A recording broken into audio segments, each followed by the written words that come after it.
Morning business breakfast షోకి స్వాగతం. Asian మార్కెట్స్లో పాజిటివ్ ట్రేడింగ్ కొనసాగుతుంది. ఉదయం ఎస్ఎక్స్ నిఫ్టీ కూడా 7593 దగ్గర ట్రేడ్ అవుతుంది 34 పాయింట్ల లాభంతో. లాస్ట్ నైట్ ఎఫ్ఓఎంసి సమావేశం నిర్ణయాలు అమెరికాలో అక్కడ మార్కెట్స్కి ఉత్సాహాన్ని ఇచ్చాయి. ఇంత ముందరి $45 బిలియన్ బాండ్ కొనుగోళ్ల మొత్తాన్ని $35 బిలియన్ తగ్గించింది. అంటే $10 బిలియన్ ట్యాపరింగ్ను ఫెడ్ నిర్ణయం తీసుకుంది. ఇది అందరూ ఊహించిందే. అలాగే అమెరికన్ ఆర్థిక వ్యవస్థ గాడిన పడుతోంది అని ఫెడ్ చైర్పర్సన్ జానెట్ యెలెన్ ప్రకటించారు. అండ్ వడ్డీ రేట్లు యథాతథంగా అదే రేంజ్ కొనసాగుతుంది అంటూ కూడా ప్రకటించడం జరిగింది. సో ఇదంతా కొంత డోవిష్ స్టాన్స్గా భావించిన మార్కెట్స్ లాస్ట్ నైట్ చాలా పాజిటివ్గా క్లోజ్ అయ్యాయి. S&P 500 రికార్డ్ హై 1956 దగ్గర క్లోజ్ అయింది. అండ్ ఇరాక్ సంక్షోభం కొనసాగుతోంది. క్రూడ్ ధర $114.29 దగ్గర ట్రేడ్ అవుతోంది. సో ఇది మన మార్కెట్స్ సంబంధించి నెగిటివ్ అంశం. అండ్ నిన్న మార్కెట్స్ చాలా ఒడిదుడుకులతో ట్రేడ్ కావడం చూసాం, నష్టాలతో క్లోజ్ అయ్యాయి. హైలో మనం ఇంట్రాడే స్వింగ్ చూస్తే 145 పాయింట్ల రేంజ్లో కదలాడింది నిఫ్టీ. చివరకు 79 పాయింట్లు నష్టమైనప్పుడు కూడా అప్ డౌన్ మూవ్ చూస్తే 100 పాయింట్లు పైగా కోల్పోయింది నిఫ్టీ. సో ఇంట్రాడే ట్రేడింగ్ ఈ నేపథ్యంలో చాలా ప్రమాదకరంగా ఉంది. జాగ్రత్తగా ఉండాలి. ఇటువంటి స్వింగ్స్ను తట్టుకోవడం కష్టం. ఓన్లీ ఇన్స్టిట్యూషనల్ ఇన్వెస్టర్స్ మాత్రం ఇటువంటి వాటికి, ఎందుకంటే వాళ్ళకి హెడ్జ్డ్ పొజిషన్స్ ఉంటాయి కాబట్టి వాళ్ళకి ఎటువంటి ప్రమాదం ఉండదు. కానీ నెగెటివ్ పొజిషన్స్ తీసుకునే ట్రేడర్స్ మాత్రం చాలా కేర్ఫుల్గా ఉండాలి. అండ్ క్రూడ్ ప్రైస్ $110 పైన స్థిరపడటం మన మార్కెట్స్ సంబంధించి చాలా నెగిటివ్ అంశం. Especially among all the emerging markets, Indian markets crude ప్రైసెస్ని చాలా కీలకంగా భావిస్తూ ఉంటాయి. మన ఎకానమీకి ఇది ప్రతికూలమైన పరిణామం. ఇరాక్ సంక్షోభం ప్రభావం మార్కెట్స్ మీద ఎప్పటికప్పుడు కనిపిస్తుంది మనకు. నిన్న కూడా క్రూడ్ ప్రైస్ పెరిగింది అన్న వార్త రాగానే, $1 పెరిగిందన్న వార్త రాగానే మార్కెట్స్లో సెల్లింగ్ చూసాం మనం. So oil and gas shares చాలా కేర్ఫుల్గా ఉండాలి. Especially OMC oil marketing companies like BPCL, HPCL లాంటి షేర్లకి ఇది నెగిటివ్ డెవలప్మెంట్. అండ్ ఈ షేర్లకు దూరంగా ఉండే బయింగ్ ఎస్పెషల్లీ. అలాగే FI బయింగ్ ఫిగర్ చూస్తే నిన్న 366 crores వర్త్ స్టాక్స్ను కొనుగోలు చేశారు.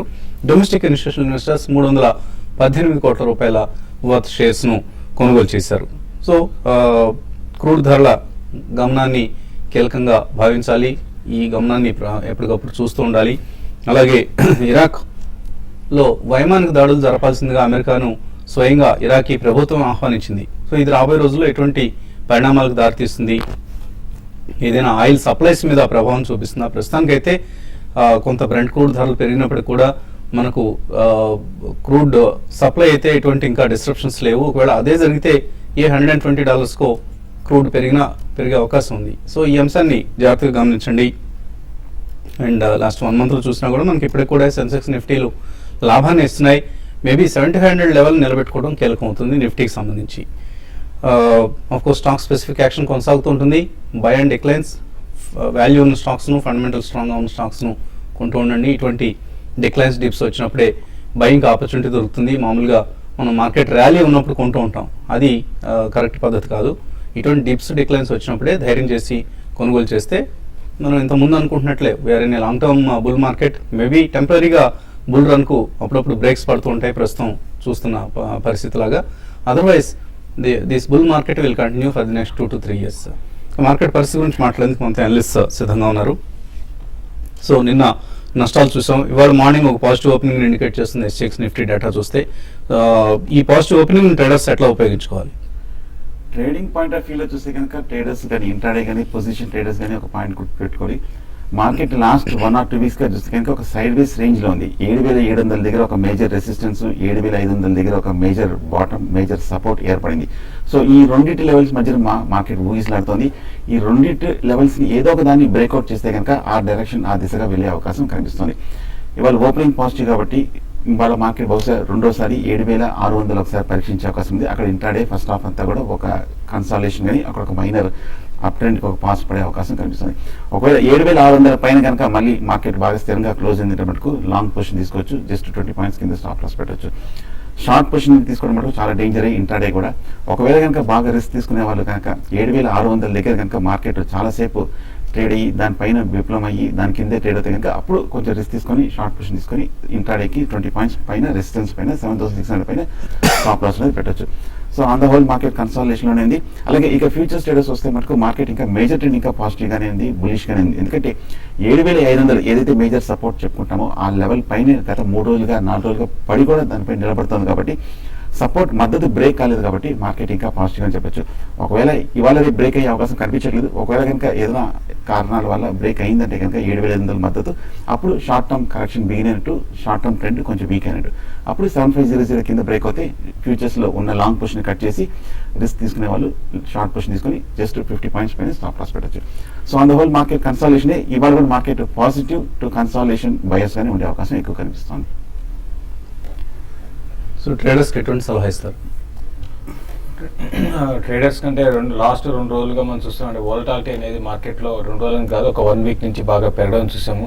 మరి ముఖ్యంగా ఇంటర్డేలో స్వింగ్స్ అనేది ఒక 100 పాయింట్స్ రేంజ్ అనేది పెరిగిపోయింది. ఇంతకుముందు ఉన్న తక్కువ రేంజ్ నుంచి ఈరోజు 100 పాయింట్స్ రావడం కొంచెం ఇంటర్డే ట్రేడర్స్ కొంత డిఫికల్ట్గా ఉంటుంది. పొజిషన్ తీసుకోవడం, తర్వాత ఎగ్జిట్ ఎంటర్ అండ్ ఎగ్జిట్ రెండు కూడా కొంచెం డిఫికల్ట్గా ఉంటాయి. కాబట్టి ట్రేడర్స్ నా ఉద్దేశం ప్రకారం కొంచెం 1 ఆర్ 2 డేస్ కొంత ఈ మార్కెట్ సెటిల్ అయ్యేంత వరకు కొంచెం తక్కువ పొజిషన్స్తో ట్రేడ్ చేసుకోమని చెప్తాను. బట్ ఓవరాల్ ట్రెండ్ పరంగా చెప్తే మొన్నటి రోజు మార్కెట్ పెరగడం కొంచెం ఫాల్స్ మూవ్ అని చెప్పొచ్చు. ఎందుకంటే చాలా మంది షార్ట్ సెల్లర్స్ అని కూడా మనకి షార్ట్లో కవరింగ్ రావడం చూసాము, స్టాప్ లాస్ ఎగ్జిక్యూట్ కావడం చూసాము. But at the same time నిన్న చూస్తే నేను ఒక టైంలో మార్నింగ్ అంతా కూడా చాలా స్ట్రాంగ్ ఉంది. ఈవెన్ స్టాక్స్ కూడా మిడ్ క్యాప్ కూడా యాక్టివ్గా పార్టిసిపేట్ చేశాయి. బట్ సెకండ్ హాఫ్ నుంచి కూడా మార్కెట్లో ఒక సెల్లింగ్ చూసాము. అయితే మళ్ళీ లాస్ట్లో రికవరీ, ఈ విధమైన వోల్టాలిటీ చూసాం. కాబట్టి నెక్స్ట్ ఫ్యూ డేస్లో కూడా ఇంకా వోల్టాలిటీ బాగా పెరిగిపోయే అవకాశం ఉంటుంది. కాబట్టి స్టాక్స్ అయితే ఏవైతే ఒక అప్ ట్రెండ్కి వచ్చాయో లాంగ్ పొజిషన్ తీసుకోవాలి అనుకునే వాళ్ళు అటువంటి స్టాక్స్లోనే సిప్లా ఒకటి లాస్ట్ వీక్ కూడా రికమెండ్ చేయడం జరిగింది. సిప్లా అది ఇంకా ఇక్కడ నుంచి బాగా పెరిగే అవకాశం ఉంది. 460 ఆ లెవెల్స్ కూడా టెస్ట్ చేయొచ్చు. కాబట్టి దాంట్లో లాంగ్ పొజిషన్స్ ఉంటే కంటిన్యూ చేయమంటాను. తర్వాత లుపిన్ కూడా ఒకటి చాలా స్ట్రాంగ్ ఉంది. బట్ సెల్లింగ్ విషయానికి వస్తే మాత్రం ఎవరీ రైజ్లో high beta stocks like DLF కానీ, తర్వాత యాక్సిస్ బ్యాంక్ కూడా కొంత ఓవర్ బాట్లో ఉంది. దాంట్లో కూడా ఎవరీ రైజ్లో సెల్ చేయమంటాను. కమాడిటీస్ విషయానికి వస్తే కొన్ని స్టాక్స్ రేంజ్ బౌండ్లో ఉన్నాయి. కాబట్టి హిండాల్కో లాంటి స్టాక్ మాత్రం కొంచెం హైయర్ లెవెల్ సెల్లింగ్ రావచ్చు. అది పొజిషనల్ ట్రేడర్స్ దాన్ని కూడా సెల్ చేసుకోమంటాను. బట్ ఓవరాల్ ట్రెండ్ పరంగా చెప్తే రేంజ్ బౌండ్ ఉండే అవకాశం ఉంది ఈ రోజు వరకు. బట్ స్టాక్స్లో మాత్రం కొన్ని స్టాక్స్లో కరెక్షన్ రావడానికి అవకాశం ఉంది. సో ఓవైపు క్రూడ్ ధరలు పెరుగుతున్నాయి అంటుంటాయి, మరోవైపు మన రోజువారీ వంటకు వాడే ఉల్లిపాయలు, బంగాళదుంపలు ఇటువంటి వస్తువుల ధరలు కూడా విపరీతంగా పెరుగుతున్నాయి. మేబీ కేజీ ఆనియన్ ప్రైసెస్ రాబోయే రోజుల్లో అంటే అక్టోబర్ నాటికే 100 రూపాయలు అయినా కూడా ఆశ్చర్యపోనవసరం లేదని వ్యాపార వర్గాలు చెప్తున్నాయి. సో చాలా జాగ్రత్తగా ఉండాలి. ఇన్ఫ్లేషన్ ప్రధానంగా పెరగడానికి కూడా మనం లాస్ట్ మంత్ మే నెల చూసాం. మనం మే నెల ఇన్ఫ్లేషన్ పెరగడానికి ప్రధాన కారణం onions and potatoes. Food inflation బాగా పెరిగింది. ఆఫ్ కోర్స్ చికెన్ లాంటి వస్తువుల ధరలు కూడా పెరిగాయి. But more of onion and potato impact చాలా ఎక్కువగా కనపడింది మే నెల ఇన్ఫ్లేషన్ మీద. ఇదే పరిస్థితి రాబోయే రోజుల్లో కూడా కొనసాగే అవకాశం కనిపిస్తుంది. అండ్ వీలైతే ఉల్లిపాయలు కొద్దిగా ఎక్కువగా కొని నిల్వ చేసుకుంటే మంచిదేమో ఆలోచించండి. కాలర్స్ లైన్ ఉన్నారు. విశాఖపట్నం నుంచి వెంకటేశ్వరరావు ఫస్ట్ కాలర్. హలో నమస్తే అండి, విశాఖపట్నం నుంచి వెంకటేశ్వరరావు మాట్లాడుతున్నానండి. నమస్తే, మాట్లాడండి. నేను 2 lakhs ఇన్వెస్ట్ చేసి పోటాస్ పిగ్మెంట్స్ కానీ మొన్న ఇస్పత్ కానీ తీసుకుందాం అనుకున్నాను. ఏ మెజర్మెంట్ వేరే స్టాక్ ఏమైనా మీరు రికమెండ్ చేస్తారు? ఏ స్టాక్ అన్నారు మీరు? మొన్న ఇస్పత్ కానీ పోటార్ పిగ్మెంట్స్ కుటుంబరావు గారు రికమెండ్ చేశారు కదండి. Okay Monnet Ispat and Poddar pigments invest చేయండి. ఆయన రికమెండ్ చేస్తారంటే నార్మల్గా ఆయన తరువుగా రీసెర్చ్ చేసిన తర్వాత రికమెండ్ చేస్తారు. సో డెఫినెట్గా ఇన్వెస్ట్ చేయండి. ఇంకా ఏదైనా వేరే స్టాక్స్ ఏమైనా రికమెండ్ చేస్తారా మీరు? మోనార్త్ ఇస్పాట్ చూస్తే కనుక బాగా బులిష్గా ఉంది. ఈ మధ్య లాస్ట్ కపుల్ ఆఫ్ మంత్స్గా బాగా పెరిగింది కూడా, మోర్ దెన్ డబుల్ కూడా అయింది. నా ఉద్దేశం షార్ట్ టర్మ్ 150 to 160 దగ్గర మేజర్ రెసిస్టెన్స్ ఉంది. కాబట్టి ఈ లెవెల్ అయితే ఫ్రెష్ బయింగ్ కాదు, కొంచెం డీప్లో బై చేయొచ్చు. అలాగే కుటుంబరావు గారు ఎక్కడ చూసిన పొదార్ పిగ్మెంట్ కూడా చూస్తే బాగా బులిష్గా పెరిగిందండి. 45 రూపీస్ నుంచి 95, 100 రూపీస్ దాకా ఆల్మోస్ట్ డబుల్ అయింది. సో రెండు బులిష్గా అండి, హోల్ చేయండి కానీ ఫ్రెష్ బయింగ్ అయితే డీప్లో బై చేయడం బెటర్. వేరే స్టాక్స్ అంటే కనుక నా ఉద్దేశం కొంచెం ఫార్మా కూడా కొంచెం స్ట్రాంగ్గా ఉంది. మార్కెట్ కరెక్షన్లో కూడా కొంచెం సిప్లా కానీ, బయోకాన్ కానీ, అరవింద కానీ ఇవన్నీ కూడా కొంచెం బులిష్ లక్షణాలు కనిపిస్తున్నాయి. కొంచెం రన్అప్ వచ్చింది కాబట్టి ఫార్మాని డిప్లో బై చేయొచ్చు. తర్వాత కలర్ మహబూబ్ నగర్ నుంచి Raghavendra. Hello good morning. Morning అండి, అడగండి.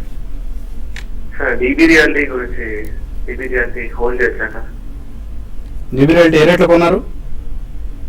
95 లో కొన్నానండి. 95లో కొన్నారు. డీబీ రియాలిటీ హోల్డ్ చేయొచ్చా? అంటే ఉన్న రియాలిటీ కౌంటర్స్ చాలా స్ట్రాంగ్ ఉన్న రియాలిటీ కౌంటర్ అంటే డీబీ రియాలిటీ అండి. రీసెంట్గా చూస్తే ఈవెన్ హై నుంచి కూడా ఏమాత్రం కరెక్ట్ కాలేదు. అదర్ కౌంటర్స్ మాత్రం ఒక 10 to 15% కరెక్షన్ వచ్చినా కూడా చాలా స్ట్రాంగ్ ఉంది. మీరు కంటిన్యూ హోల్డ్ చేయండి అండి. డెఫినెట్గా ఇది స్టాక్ ఇంకా ఇక్కడ నుంచి ఫర్దర్గా పెరగడానికి అప్పు అనేది కనపడుతుంది. అరౌండ్ 140 to 150 ఇది షార్ట్ టర్మ్ ట్రెండ్ అని. బట్ లాంగ్ టర్మ్లో కూడా మీరు ఇది స్టాక్ని హోల్డ్ చేయొచ్చండి. యాజ్ ఆఫ్ నో అయితే మీరు హోల్డ్ చేయమని చెప్తున్నాను. ఓకే అండి, మరిన్ని కాల్స్ అలాగే మెయిల్స్ తీసుకోబోయే ముందు కాసేపు ప్రకటనలు.